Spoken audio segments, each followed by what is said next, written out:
आप सभी को जय मसीह की। भजन संहिता 119 उसके 105 पद में दाऊद ने कहा कि तेरा वचन मेरे पाँव के लिए दीपक और मेरे पथ के लिए उजियाला है। तो यहाँ पर दाऊद इस बात का अंगीकार कर रहा है, इस बात को एक्सेप्ट कर रहा है कि परमेश्वर का जो वचन है वो हमारे पाँव के लिए दीपक है।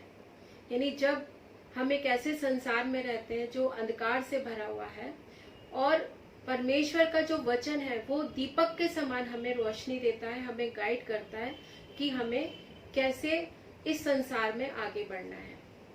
तो आज मैं आपसे इसी बात पर बात करूंगी कि हम परमेश्वर के वचन को किस तरीके से सुनते हैं और हमें परमेश्वर के वचन को सुनकर क्या करना है। तो उससे पहले मैं चाहूंगी कि आप लूका उसके 11वें अध्याय के 28वें पद को देखें। यहाँ पर यीशु मसीह ने कहा, धन्य वे हैं जो परमेश्वर का वचन सुनते और मानते हैं। तो सबसे बड़ी बात जो है परमेश्वर का वचन सुनना और फिर उसको मानना। सिर्फ ये नहीं कि हमने परमेश्वर के वचन को सुन लिया, क्योंकि सुनने को तो हम बहुत कुछ वचन सुन लेते हैं। आजकल YouTube पर हम बहुत सारे वचन सुनते हैं, बहुत सारे प्रचारक हैं जो बहुत अच्छे अच्छे थॉट्स हम उनकी तरफ से हमें मिलते हैं। पास्टर्स के थ्रू चर्चिज में हम बहुत अच्छा वचन सुनते हैं। लेकिन जैसे कि हमारे चर्च के पास्टर थे और वो हमेशा इस बात को बोलते थे कि शैतान को कोई प्रॉब्लम नहीं होती जब आप रेगुलर चर्च आते हैं, जब आप घर में प्रेयर करते हैं, जब आप सेमिनार्स में जाते हैं, उससे कोई प्रॉब्लम नहीं होती। लेकिन उसे कब प्रॉब्लम होती है? जब आप परमेश्वर के वचन को मानते हैं, जब आप उस पर चलने लगते हैं। तो बहुत जरूरी है, जैसे प्रभु यीशु मसीह ने कहा कि धन्य वे हैं जो परमेश्वर का वचन सुनते और उसे मानते हैं। और यदि हम बाइबल में देखें तो एक जगह पर दृष्टांत भी दिया गया है चट्टान का और रेत का, कि जो व्यक्ति वचन पर चलता है वो अपना घर कहाँ बनाता है? चट्टान पर। और जो व्यक्ति वचन को सुनता है लेकिन उसको मानता नहीं है, वो अपना घर कहाँ बनाता है? रेत पर। यानी जिंदगी में जब चिंताओं का तूफान आता है, जब कोई ऐसी विपरीत परिस्थितियां आती हैं, तो वो व्यक्ति जिसने वचन को सुना लेकिन उस पर चला नहीं, उसको माना नहीं, वो एकदम से घबरा जाता है, परेशान हो जाता है, टूट जाता है। यानी उसका घर जिसने रेत पर बनाया उसका घर टूट गया, यानी कि वो व्यक्ति टूट गया, वो व्यक्ति निढाल हो गया। लेकिन जिस व्यक्ति ने वचन को सुना और उसे माना, यानी जिसने अपना घर चट्टान पर, यीशु मसीह पर, अपनी नींव, जिसकी नींव यीशु मसीह है, जिसको यीशु मसीह पर भरोसा है, वो व्यक्ति जो है वो कभी निराश नहीं होता। दाऊद के समान वो ये कह पाता है कि चाहे पहाड़ डोल उठे और पृथ्वी समुद्र में जा पड़े तो भी मुझे कोई भय नहीं। क्योंकि दाऊद यहाँ पर इस बात को कह रहा है कि तेरा वचन जो है वो मेरे पाँव के लिए दीपक है। तो हम इस बात पर ध्यान रखें कि ब्लेसेड लोग कौन है? ब्लेसेड लोग वो हैं जो परमेश्वर का वचन सुनते हैं और मानते हैं। तो यीशु मसीह हमें लूका 8:18 में बताते हैं कि हमें वचन को किस रीति से सुनना है। या अगर यदि हम देखें तो यहाँ लिखा है, इसलिए चौकस रहो कि तुम किस रीति से सुनते हो। इसका क्या मतलब है कि किस रीति से सुनते हो? क्योंकि हम सुन तो रहे हैं लेकिन किस तरीके से सुन रहे हैं, किस तरह से सुन रहे हैं। प्रभु यीशु मसीह यहाँ पर हमसे कह रहे हैं कि तुम्हें चौकस रहना है, तुम्हें अलर्ट रहना है, तुम्हें ध्यान देना है। क्यों? क्योंकि हम कई बार क्या होते हैं, चर्च में बैठे होते हैं या हम परमेश्वर के वचन को घर में सुन रहे हैं या चर्च में सुन रहे हैं, लेकिन हमारा ध्यान आधा वचन पर भी है और आधा ध्यान हमारा संसार में भी है, या हम संसारिक बातों में फंसे हुए हैं। तो प्रभु यीशु मसीह हमें यहाँ पर बता रहे हैं कि हमें चौकस रहना है कि हम किस रीति से सुन रहे हैं। दूसरी बात, हमें अपने मन को शुद्ध करके सुनना है।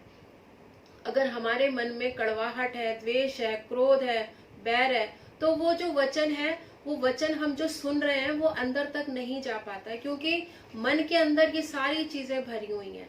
और जब तक ये सारी चीजें भरी रहेंगी वचन अंदर नहीं जा पाएगा, वचन अंदर काम नहीं कर पाएगा। तो हमें वचन को अंदर जगह देने के लिए सबसे पहले इन सारी बातों को अपने अंदर से निकालना है, और तब वो वचन हमारे अंदर जाकर 100 गुना फल लाएगा। अगली बात जो है वो ये है कि हम क्या सुन रहे हैं। इसके लिए यदि हम मरकस की किताब उसके 4 अध्याय के 24वें पद में देखें तो यहाँ पर लिखा है, फिर उसने उनसे कहा, चौकस रहो कि क्या सुनते हो। यानी यीशु मसीह ने कहा चौकस रहो कि क्या सुनते हो। ना केवल हमें इस बारे में चौकस रहना है कि किस रीति से सुन रहे हैं, बल्कि हमें इस बारे में भी चौकस रहना है कि क्या सुन रहे हो। क्योंकि आज बहुत से ऐसे भरमाने वाले भी हैं, बहुत सी ऐसी झूठी शिक्षाएं भी हैं जो मिल रही हैं। तो हमें चौकस रहना है कि हम क्या सुन रहे हैं। हम हरेक की बात को हम एक्सेप्ट नहीं कर सकते। हमें पहले वचन में देखना है कि क्या जो बात हमें बताई जा रही है, क्या जो शिक्षा हमें दी जा रही है, क्या वो वचन के अनुसार है या नहीं। तो जैसे याकूब ने भी कहा है कि वचन के सुनने वाले ही नहीं बल्कि वचन पर चलने वाले भी बनो। तो हम वचन पर चलने वाले कैसे बनेंगे? हमने सुन तो लिया, हम कैसे वचन पर चलने वाले बनेंगे?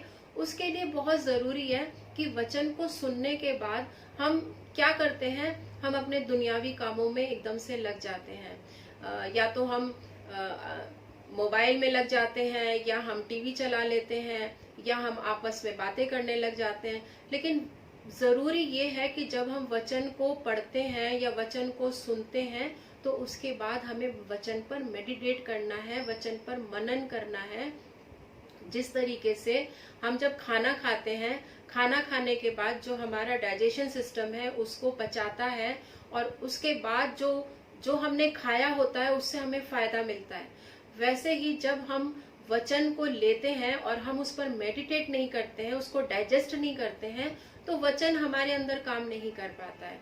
तो ये बहुत जरूरी है कि जिस तरीके से हम शारीरिक भोजन के लिए इस बात को जान पाते हैं कि डाइजेशन बहुत जरूरी है, वैसे ही जब हम परमेश्वर के वचन को पढ़ते हैं, सुनते हैं, तो हमें उस पर मनन करना बहुत जरूरी है, ध्यान देना बहुत जरूरी है कि आज हमने वचन में क्या सुना और हम इस वचन के अनुसार कैसे चल सकते हैं। तो आज मैं आपके सामने इस विचार को लेकर आई हूँ, और मुझे विश्वास है कि इस वचन से आपको जरूर आशीष मिली होगी, क्योंकि हमें इस बारे में चौकस रहना है कि हम क्या सुन रहे हैं, किस रीति से सुन रहे हैं। और जैसे प्रभु यीशु मसीह ने कहा कि धन्य है वे जो परमेश्वर के वचन को सुनते हैं और मानते हैं। और जैसे मैंने आपको बताया कि उसको मानने के लिए, उस पर चलने के लिए हमें क्या करना होगा, हमें उस पर मनन करना होगा, उस पर ध्यान करना होगा।